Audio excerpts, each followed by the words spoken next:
આજે આપણે સમજીશું osmosis. Osmosis is the process by which water molecules move across a selective permeable membrane from an area of lower solute concentration to an area of higher solute concentration. મતલબ ઓસ્મોસિસમાં શું થાય છે? Movement થાય છે. શાનું? Water મોલેક્યુલ્સનું પણ કહી શકાય અને સોલ્વન્ટનું મૂવમેન્ટ પણ કહી શકાય. સો મૂવમેન્ટ ઓફ વોટર મોલેક્યુલ્સ ક્યાંથી ક્યાં સુધી મૂવ થશે? તો from lower સોલ્યુટ concentration to the higher સોલ્યુટ concentration. મતલબ અહીંયા સપોઝ યલો કલર છે, દેટ ઇઝ સોલ્યુટ કોન્સન્ટ્રેશન, તે ઓછું છે કમ્પેર ટુ હિયર. તો જે આ વોટર મોલેક્યુલ્સ છે એ મૂવ થશે. કયા ડાયરેક્શનમાં મૂવ થશે? તો જ્યાં સોલ્યુટનું કોન્સન્ટ્રેશન ઓછું છે ત્યાંથી મૂવ થઈને ક્યાં જશે? જ્યાં સોલ્યુટનું કોન્સન્ટ્રેશન વધારે છે. Through a semi permeable membrane. This movement એમ શાના માટે હોય છે? To equalize the solute concentration on the both side of the membrane. બંને સાઇડ સોલ્યુટનું કોન્સન્ટ્રેશન ઇક્વલ રહે એના માટે હોય છે.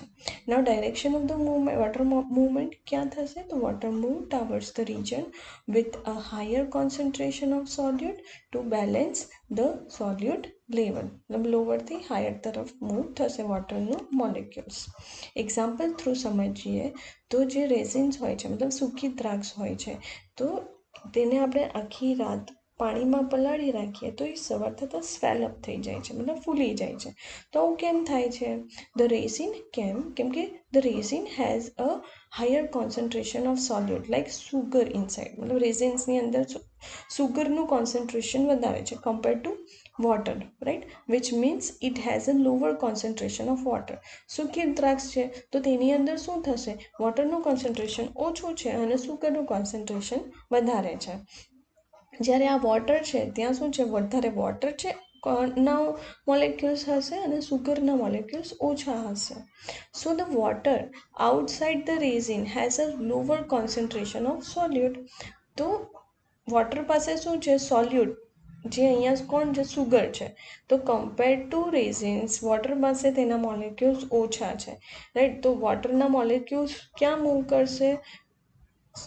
કિસમિસની અંદર, right. So through osmosis water moves from the outside where the water concentration is higher but સોલ્યુટનું concentration ઓછું છે ઇન્ટુ ધ રેઝિન્સ. ક્યાં મૂવ થશે?